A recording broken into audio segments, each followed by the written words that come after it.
Hello, hello, hello, hello. This is your bro, Ozuni Sandalia, here sharing with you another in the series, and I'm guessing the final one for now. um, Sir John Coltrane's Giant Steps, and this is now a further breakdown.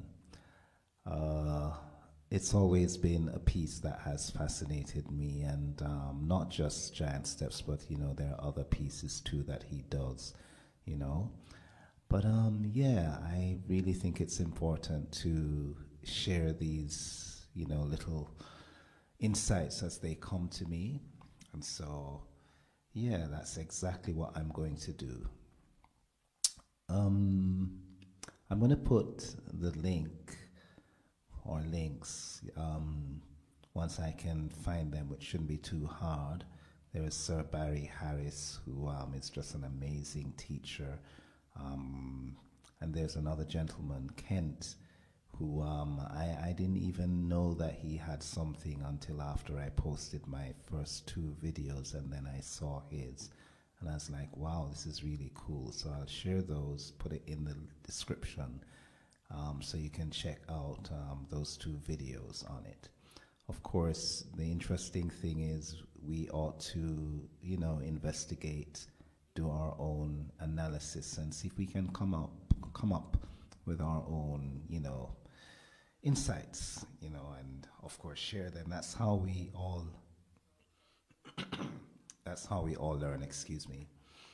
All right, so what I'm going to do is I'm going to be leaving out certain of the chords um, in the piece, and I'm going to just approach it from a key to key, meaning each home key, as I refer to it, is going to be arrived at through the vehicle of the fifth of that key, which would be the dominant of that key. So if we're in the key of C major,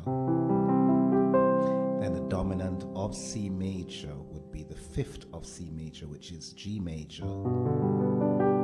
Yeah, and if you want to be more specific, using what is known as, or referred to as, the vehicle of jazz, then C would become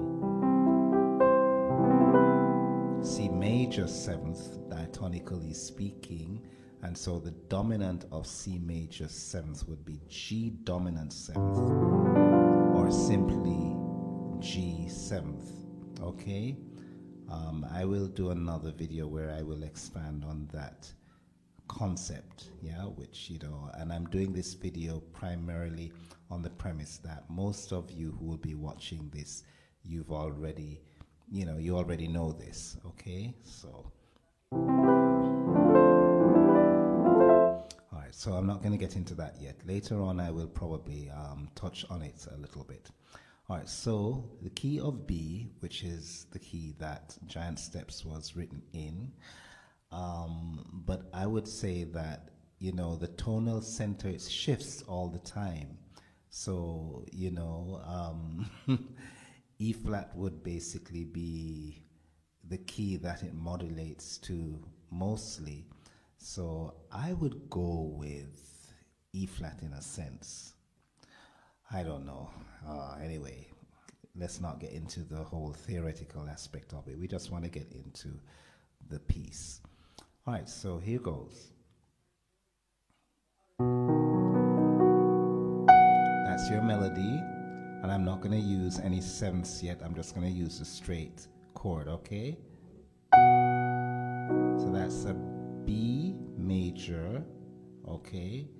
And in order to get to the next home key, which is G, all right, before we do that, let's just play all the home keys. So that's a home key B, and then the next home key is G. The next home key is E flat, and then it goes back up to G, and then it goes back up to B. Okay, and then it goes to E flat, and then it goes to G, then it goes to B, and then it Okay, I'm sure most of you don't have a clue what I'm doing. So let me break it down this way. So watch this. This is a melody. To go to G, which is the next modulation, D, I was going to say D7, but I'm just going to play straight D. This is a melody. Okay, G now. Okay, temporary key. And then we're going to go to E flat. So to get to E flat, we play a B flat. This is a melody though, which is G on top. And then now we're in the other temporary key of E flat.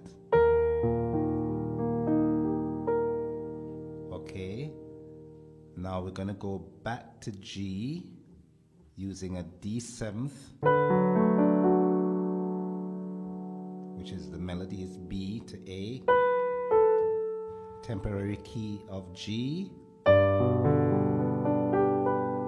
and then we're going to E flat using B flat as, you know, the way to get back to E flat. And then now we're at the temporary key of E flat. And then we're going to go to B using F sharp as our vehicle to get to B, with the melody being D sharp, and then we're back to B, the melody being F sharp. Now we want to go back up to E flat. We're using B flat as our vehicle, our way to get to E flat, because 5-1 dominant to tonic. So that's your B flat with the melody G to F, E flat chord here with B flat note at the top. We're going to go to G, okay, using D as our vehicle, our way to get back to G, 5-1. B A is a melody, okay, up to D, and this is the G chord. Okay, we're going to go to B using F sharp as our vehicle, our way to get to B. So that's D sharp to C sharp to F sharp in the key of B. Okay, and one more modulation to go back to E flat. So that's a B flat chord with G to F melody. And then now we're back at E flat.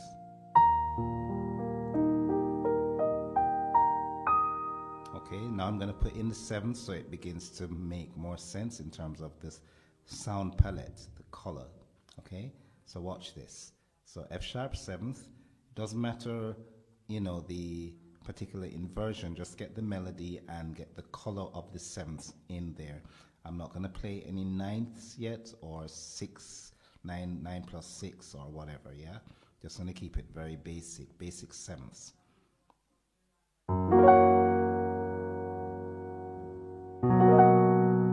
So that's 5-1, F sharp to B, okay? And now this is going to be D7th to G, major 7th. I'm just calling the chords now, not the notes for the melody. You need to learn that. If you don't know it yet, learn it. And I've got a previous video that actually goes through the melody as well as the chords, okay? 2 previous videos. So that's B flat 7th. And then now this is E flat major 7th. Okay, D7th is going to take us to G.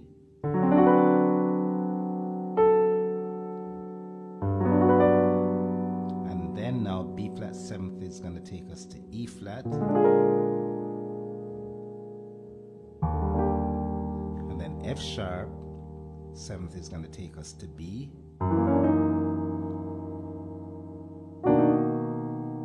Okay, watch this now. B flat 7th will take us to E flat. And then E flat is here. D7th will take us to G. And I cheated, I put in the 9th, so let me play it straight.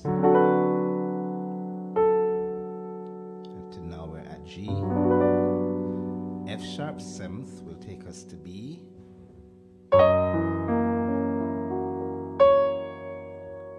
B, major 7th.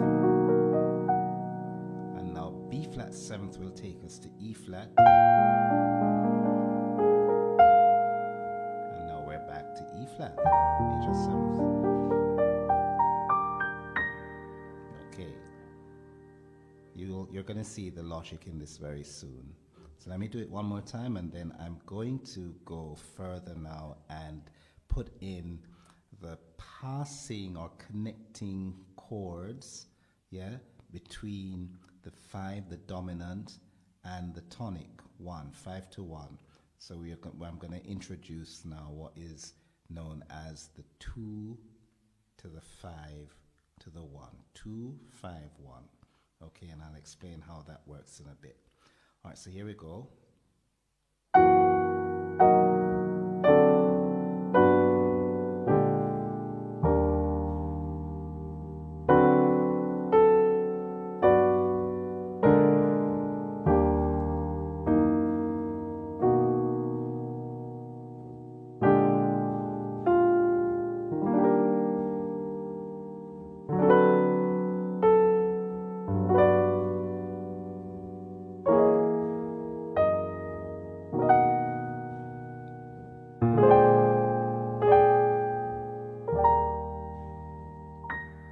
Okay, good. All right. So here's what's going to happen now. I'm going to now play everything using 2, 5, 2, 1. What 2, 5, 1 simply means is that if you're in the key of, let's go to C, okay? So that's the key of C, and the key of C uses all the white notes from C.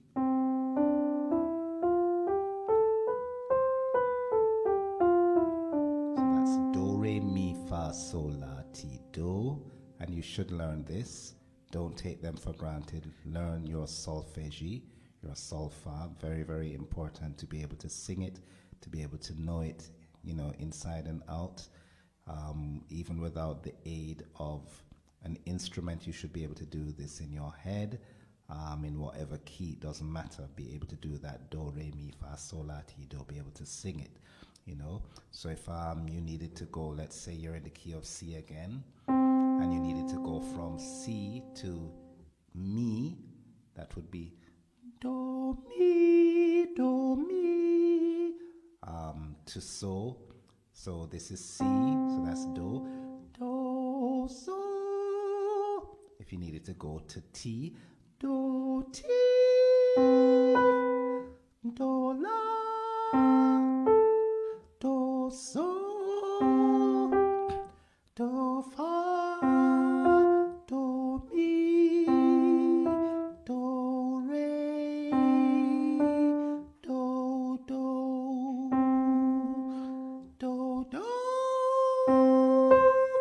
Okay, and you should be able to do it backwards. Do, ti, do, la, do, so, do, fa, do, mi, do, re, do. That's very important for you to be able to do. So randomly, let's say we are in this key, okay, and if I needed the 6th, I should be able to go da, la, see, so without looking, I can just pretty much do that. Major 7th, same note, la, same note, la, but you say that's easy. Okay, so let's just choose something else. So let's say you wanted me to do the dominant 7th. Da, major 7th. Da, minor 6. Da, okay, flat 5. Da, okay? Augmented unison. Da. Okay, so that's the level that you have to get to be able to do these various things, okay? But you start diatonically, get all of these keys first, and then once you're able to do them ascending and descending, then you work on the non-diatonic tones, yeah, and you integrate them into your oral vocabulary. So this, for example, okay, that was an augmented unison. So we can approach this from a sharp 2, yeah, augmented second, or a minor third. That would be an augmented fourth, or a flat 5, augmented fifth, or a minor 6. That would be an augmented 6th or a minor 7th interval. Yeah, so you should be able to do it that way. So if I'm in the key of, let's say, there, and I wanted to get, let's say, the flat 5, I would know immediately that it's a from here. Yeah.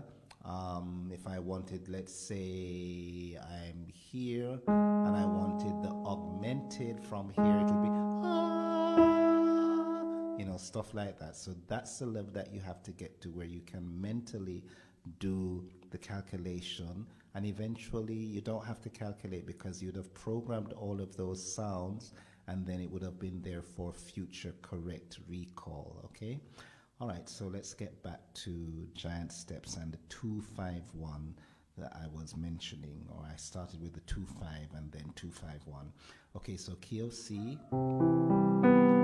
that's, all right, let me just do this quickly too, just to familiarize. I will be doing this in another video, but let me just do that, okay? So here we go. So these are the diatonic triads of C major, okay?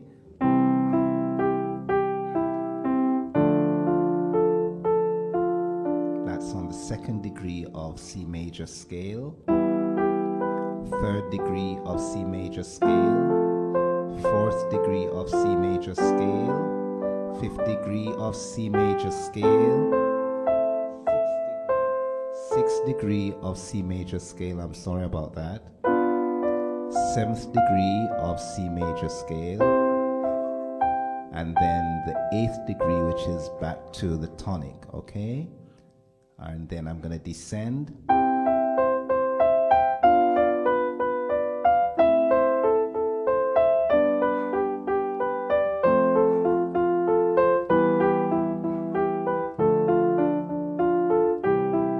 And then I'm going to switch over to the left hand.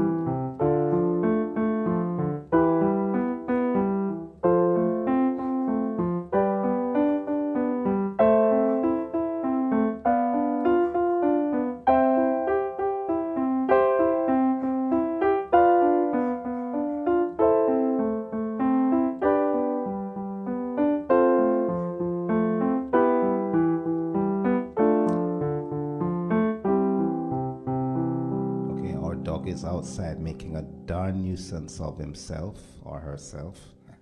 I'm not sure. Hopefully it won't be picked up in the microphone, but then I don't know. All right, so we've done that. This is something that you want to learn, not just in the key of C, of course, but in all 12 keys with their 15 key signatures. Okay, so that's the theoretical part of it, but we're not doing a theoretical class here, okay? All right, so you want to also learn to play this in inversions too, yeah? So we have 3 notes in a triad, therefore you're going to have 3 different positions. You're going to have root position, then you're going to have first inversion, and then you're going to have second inversion. Okay, so root position is built on the tonic, the first note, hence its rooted position, the very first way that we play C major triad. Okay, The second way, we're going to take the C, which is the tonic at the bottom of the triad, and the C is going to now be on top, the very next position that we play this chord, which is going to be first inversion, also known as a 6-3 chord, 6-3, okay? Why? Because from E to C, which is the octave, is 6, you know, 6 intervals, 1, 2, 3, 4, 5, 6, and from E to G is 3 intervals, 1, 2, 3, okay? So hence 6, 3, 6, 3, okay? Second inversion is going to be this one, which is going to be, we're going to be moving the E from the bottom, yeah, which is the third, and the E is going to be now the 10th, right? So 1, 2, 3, 4, 5, 6, 7, 8, 9, 10 in relation to the tonic, which is number 1, okay?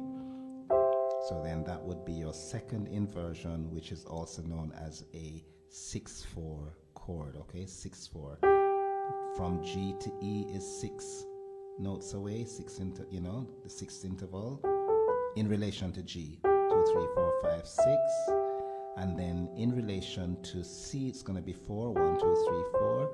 And so 6, 4, okay? So that's a chord of a 6-4. So when you see 6-4, for example, beside a letter, that's what they're actually saying. It's a second inversion. All right? So we've gotten that out of the way. So you should be able to do, and in all the keys.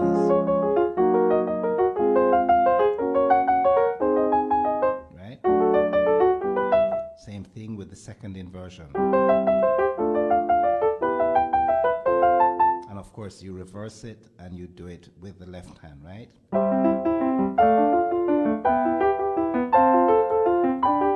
Whatever the key, you should be able to do it. Okay? So that's a crash course. You can practice that on your own time.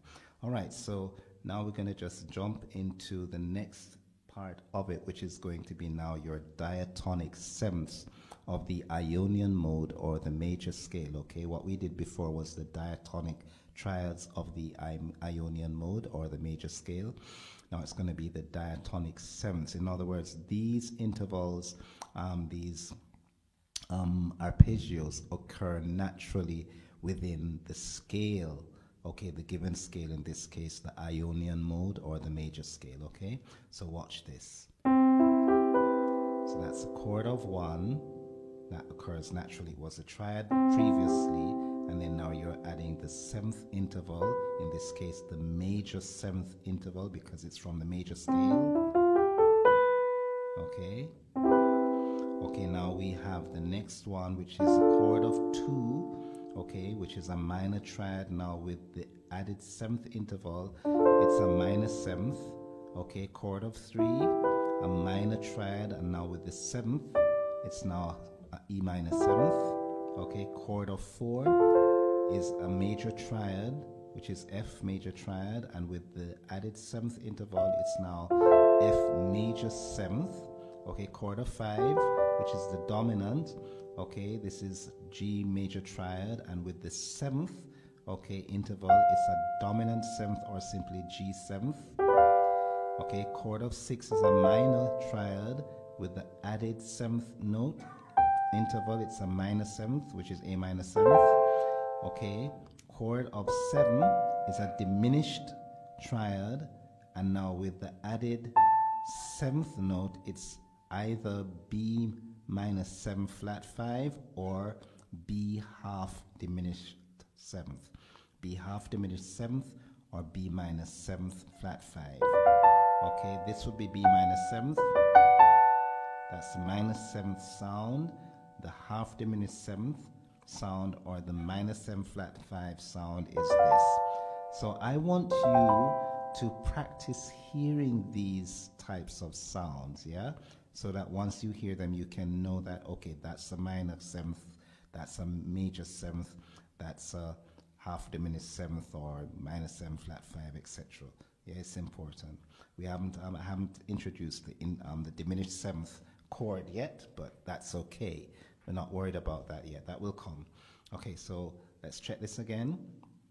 So this is the major 7th sound, and in this configuration, in the Ionian mode or the C major scale, okay, we have 2 major 7th, okay, chords. One would be built on the 4th, the first of the chord first. Let me do them in order. The first of the chord, which is 1, and then the 4th, okay, so that's 1 and 4, which is the tonic and the subdominant, okay, and then on the 2nd degree of the scale, which is the supertonic, that's the supertonic. 3rd degree of the scale, which is your mediant, that's also a minor 7th, and then the submediant, okay, this is also your minor 7th, and then there is on the 5th degree, which is the dominant, there is a dominant 7th chord or just plain 7th, and then on the leading note, the 7th degree of the scale, we have a half diminished 7th or also a minor 7 flat 5, okay? So I notice you probably might have heard me using certain terms, so let me just get them out of the way.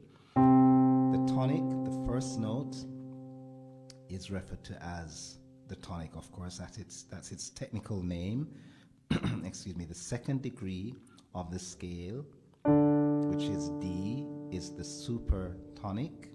The 3rd degree of the scale is E, which is its mediant, or known as the mediant. The 4th degree of the scale, which is F, is the subdominant.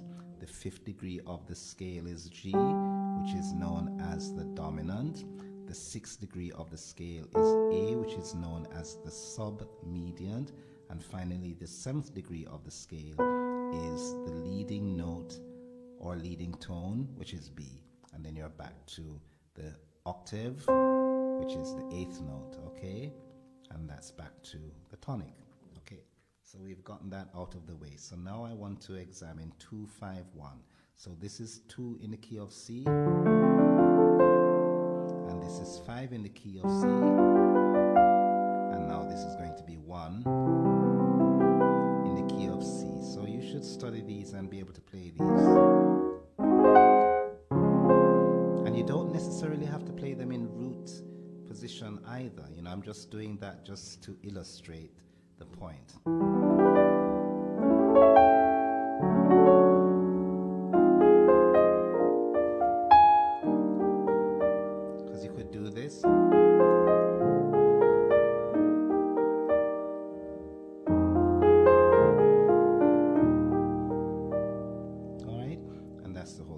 Okay, so let's get back to giant steps now that I've digressed a little bit. Hopefully this information will be of help to those of you who probably, you know, never really looked at it from that point before, or just for whatever reason. You know, I know that when I was coming up, I would have loved to have had something like this to assist me, to break it down for me. So I hope this will be of benefit to some of you at least. All right, so I'm going to examine the 2-5-1s or 2-5 as the case might be. So I'm going to do it slowly. All right, so here's my melody, beginning with, in the key of B, beginning with 2 to 5. That's 2 in my left hand, which is C sharp minor 7th. And now I'm going to go to the 5th, which is the dominant of B. Okay. And I'm going to 1. Okay, and now it usually in the song or the piece goes straight to 5-1 and then 5-1 again and then 2-5-1, 5-1, 5-1. Are you seeing that? 2-5-1, 2-5-1, 2-5-1, 2-5-1. As simple as that. 2-5-1,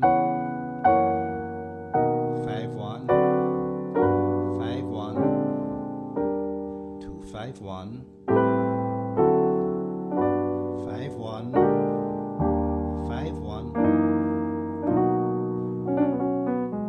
2 5 1. So I'm adding some 6 and 9s in there just to give it color, okay?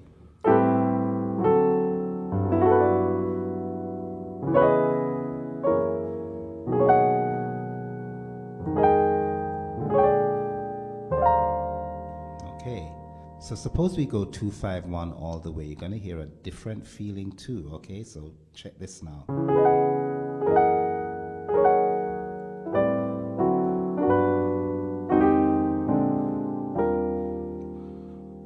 2 5 1s all the way.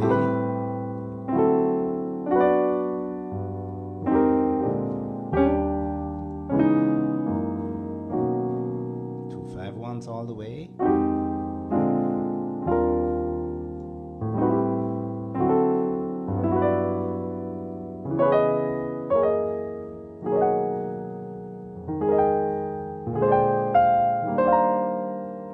So let's say I wanted to use a passing chord, okay, to get to C sharp minor 7th or minor 9th.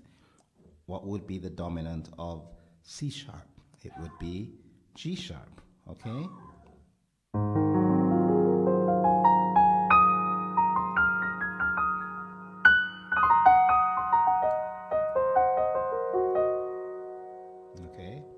So I wanted to see the logic in this. Yep, so we're back.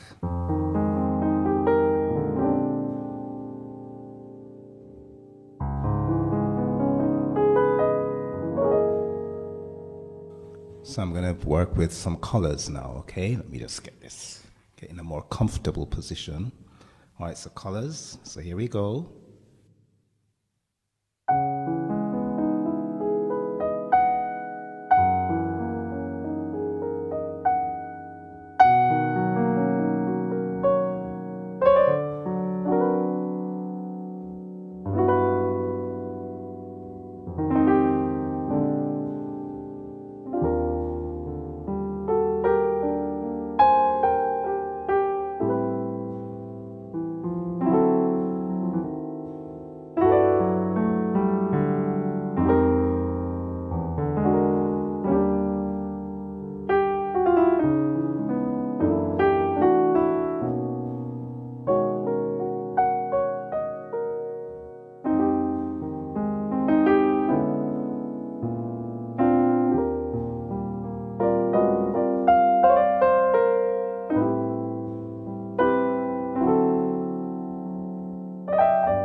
Okay, and then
basically, I'm sure you see and understand what's going on. I find that when I play stuff slowly, I really get more meaning out of it. I begin to understand and break it down. And for those of you who, I think we should explore composing, try to write your own stuff, because most of these composers, or let me rephrase that, most of the musicians who I have noticed who have really gone on to become quite prominent and have their place etched in history are the ones who actually write their own material, so like the classical geniuses of, times gone by, the different periods, the Romantic period, the Baroque period, etc., all of them. So, and their names, because it's not a history class, but the Bachs, the Beethovens, the Mozarts, the Haydns, all of these people, the Chopins, all of these people, Claude Debussy, all of these wonderful, gifted people, Rachmaninoff, oh my God, and the list goes on and on and on. Yeah, to our modern day people, and them all. So I'm just saying, if you write your own stuff, you learn from it. I've learned a lot from my own material, and sometimes even when I sit down to listen to other people's stuff and I, start to break down stuff, in the middle of doing that, I end up learning something and composing something my own self. I think I was going through a Coltrane piece, and something came to me, and I don't remember the name. I named it off of Coltrane, but I don't remember the exact progression. I'd have to look back. I wrote it down somewhere. But I can do something else then, just to give you an example of what you could do if you're composing. So let's say we're studying this progression, right, which is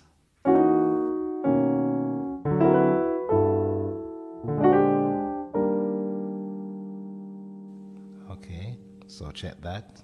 Okay, so I'm doing 5-to-1s all the way. 5-to-1s all the way.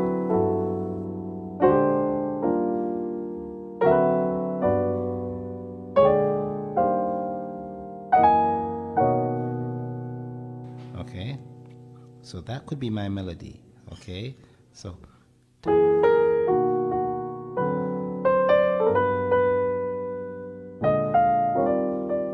let's try that again.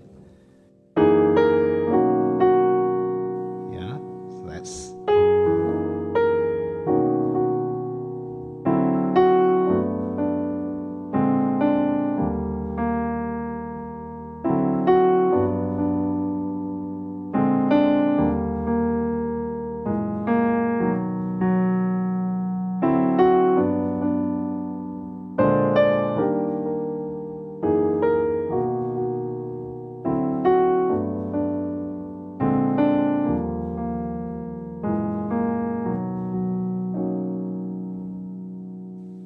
yeah.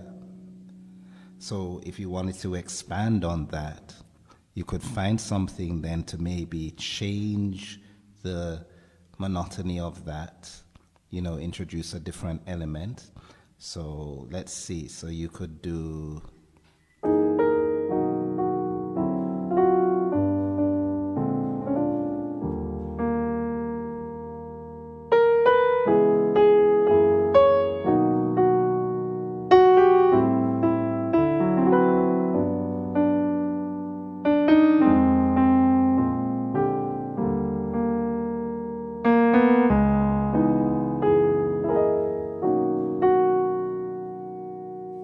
See what I mean?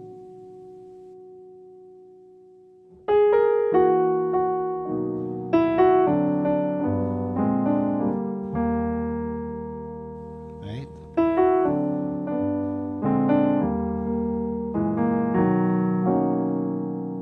So let's see if I can make this make sense.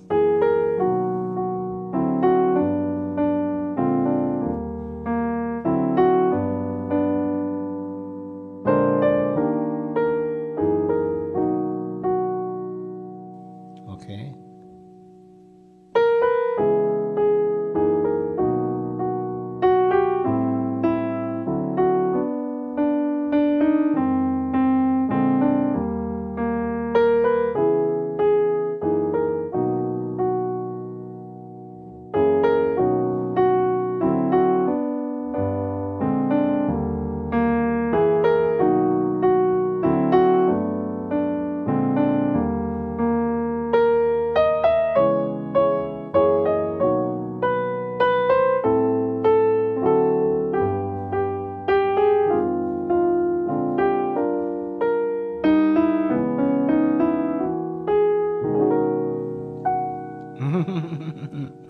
that's just an idea. I know it's very trite, but I think you get the idea.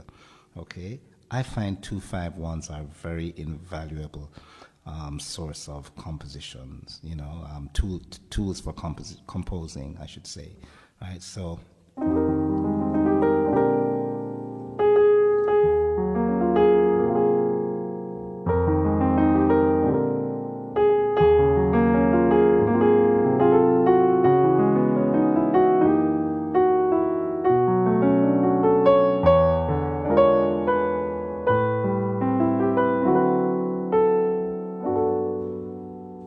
let's see if I remember where I went.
So that's one of the ways that I, sometimes do stuff. And then what I'd have to do now is I'd have to go back over, listen to what I did. And if I found bits and pieces that I liked, I'd work with it or pick the best of what I was doing out of everything, put them together, and then hopefully get something that was kind of plausible. Okay, so I hope this helped.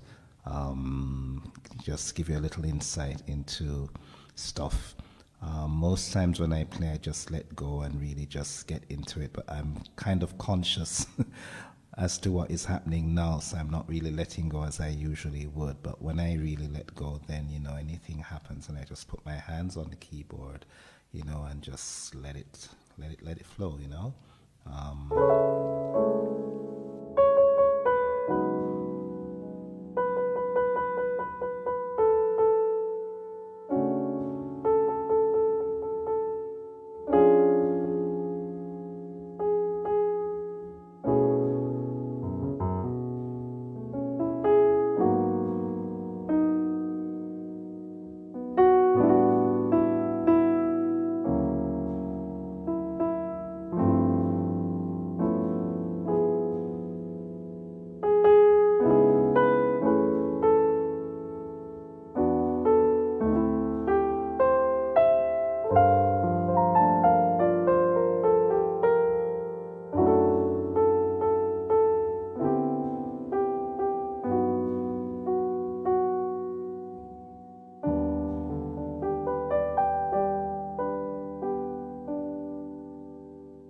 Peace, you all. Enjoy, and I'll see you in the next video.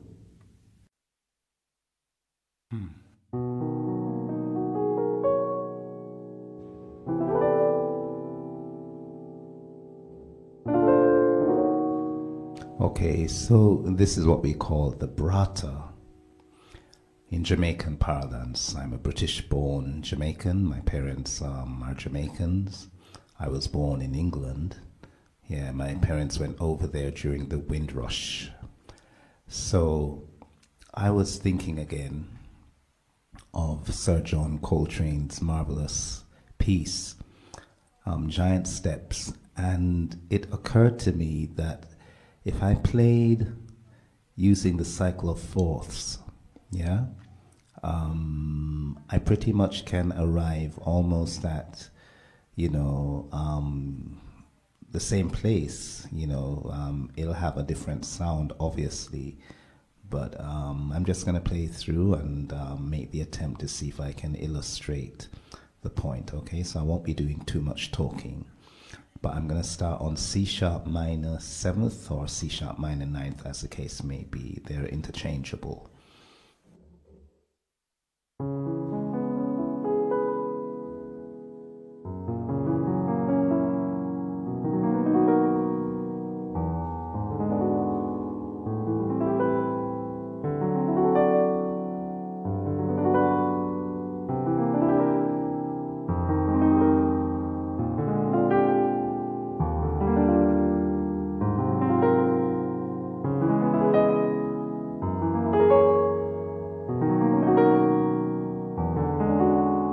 Here, I'm going to change to F minor. This is an E ninth that I'm on now. E ninth, add 6. F minor 9th.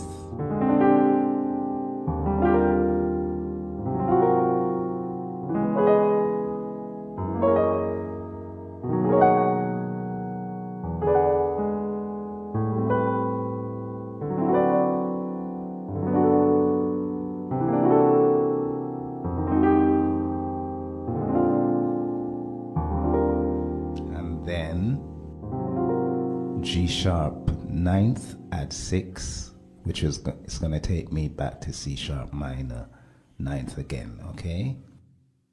I'm going to try to play the melody somewhat. It's not always going to work, but I'll see if I can do it.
brought her done.